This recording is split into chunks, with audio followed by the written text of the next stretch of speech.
Bonjour Julie, bonjour Samuel, bonjour Pablo, bonjour tous les petits copains. On va parler nourriture aujourd'hui, vous voulez bien? Ouais? Eh bien on y va pour une histoire qui s'appelle Le Château Croquemaniac.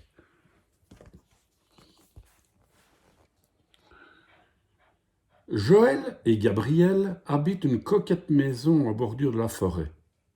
Chaque jour, le cœur joyeux, ils se rendent à l'école en vélo. Mais à toutes les récréations, au moment de manger leur collation, les autres enfants se moquent d'eux. Ah, jamais de bonbons, jamais de gâteaux. Pas étonnant qu'il n'aient que la peau et les os. Oui, Joël et Gabriel sont minces et élancés, tandis que tous les autres sont bien enrobés. Leur devoir terminé, Joël et Gabriel aiment regarder la télé. Entre deux dessins animés, ils salivent devant la publicité du restaurant Croque-Maniac. Venez à toute heure déguster nos fabuleux hamburgers. Ça a l'air bon, lance Joël, enthousiaste. N'y pense même pas, répond Gabriel. Tu sais ce que disent les parents. Graisse et colorants nuisent gravement à notre développement. C'est bien notre chance d'être tombé dans une famille de macro-bio-végétariens, bougonne son frère. Le soir venu. Psst, Gabriel, dors-tu? Demande Joël. Plus maintenant, ronchonne sa sœur. Écoute, il paraît que le chef cuisinier du resto Croque-Maniac vit tout près d'ici, dans la forêt.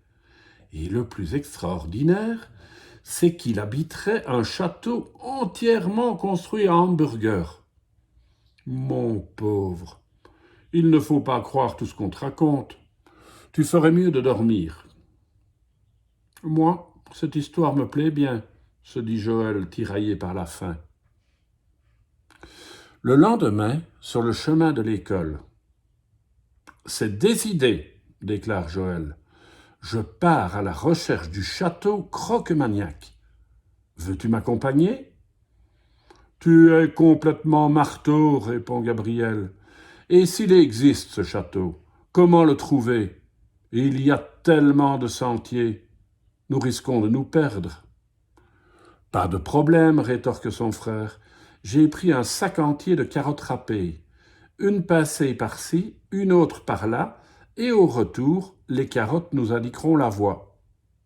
Aussitôt dit, aussitôt fait, les voilà partis dans la forêt.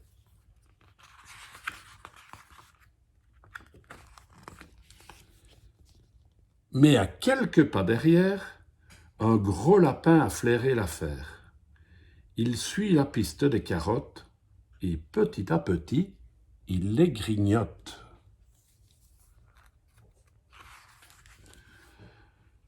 Perdus, les enfants marchent pendant des heures. Soudain, Joël s'écrie. Ça sent la viande grillée. Arrête de blaguer, lui répond sa sœur agacée. Mais le château est bien là. Les deux jeunes avancent vers l'impressionnante demeure construite en hamburger.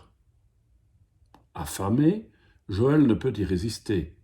Il s'approche, ouvre grand la bouche et croque. Un homme habillé en chef cuisinier ouvre alors la porte et demande « Mais qui donc grignote ma maison ?» Joël et Gabriel restent figés. « Ne craignez rien, ajoute-t-il de sa voix la plus douce. Je ne vous ferai aucun mal. Entrez. » Une fois à l'intérieur, les deux enfants n'en croient pas leurs yeux. Une table entièrement couverte de hamburgers, de frites, de chocolat et de gâteaux les attend. « Vous êtes bien le célèbre chef du resto Croque-Maniac ?» ose demander Joël. « Lui-même, en personne, répond l'homme en inclinant la tête.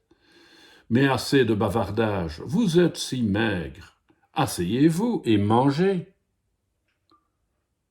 Joël et Gabriel ne savent pas par où commencer. Il faut dire qu'il y a tant de nouvelles choses à goûter.